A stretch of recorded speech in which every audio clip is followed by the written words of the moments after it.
ഒട്ടുമിക്ക അധ്യാപകരും മനസ്സിലാക്കുന്നത് എൻ്റെ ഡ്യൂട്ടി ടെക്സ്റ്റ് ബുക്കുകളൊക്കെ വായിച്ചു കൊടുക്കുക, അർത്ഥം പറയുക, വിശദീകരിക്കുക, പരീക്ഷ എഴുതിക്കുക, മാർക്ക് വാങ്ങുക.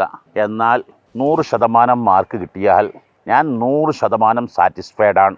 എനിക്ക് എന്തുകൊണ്ടാണ് രാഷ്ട്രപതി അവാർഡ് കിട്ടാത്തത് എന്നാണ് ചിലരൊക്കെ മനസ്സിലാക്കുന്നത്. ആ കാലം കഴിഞ്ഞുപോയി. അർത്ഥം പറയാനും വിശദീകരിക്കാനും ഇന്നൊരു അധ്യാപകൻ്റെ ആവശ്യമില്ല. അതിന് ChatGPT ഉണ്ട്, ജെമിനി ഉണ്ട്, നോട്ട്ബുക്ക് എല്ലാം ഉണ്ട്, പെർപ്ലെക്സിറ്റി ഉണ്ട്, ഗ്രോക്ക് ഉണ്ട്, എത്ര ടൂൾസുകളുണ്ട് നമ്മുടെ മുമ്പിൽ.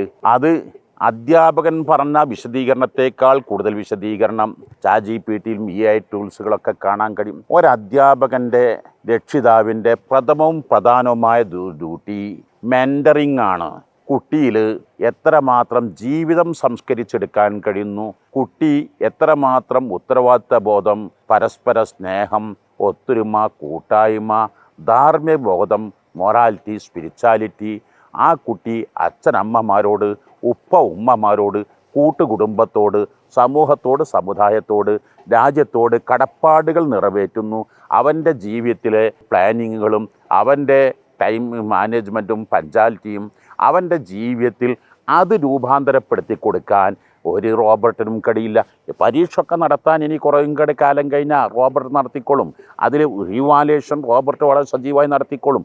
പക്ഷേ ഇത് നടത്താൻ മെൻറ്ററിങ്ങിന് ഒരു ജീവിതം സംസ്കരിച്ചെടുക്കുക, ജീവിതം നൽകുക, അതാണ് അധ്യാപകൻ്റെ പ്രഥമവും പ്രധാനവുമായ ഡ്യൂട്ടി എന്ന് അധ്യാപകർ മനസ്സിലാക്കണം, കുട്ടികൾ മനസ്സിലാക്കണം. എൻ്റെ അധ്യാപകൻ എന്നെ ശിക്ഷിക്കാനല്ല, എന്നെ രക്ഷിക്കാനാണ് എന്നോട് ഉപദേശിക്കുന്നതും നിർദ്ദേശിക്കുന്നതൊക്കെ.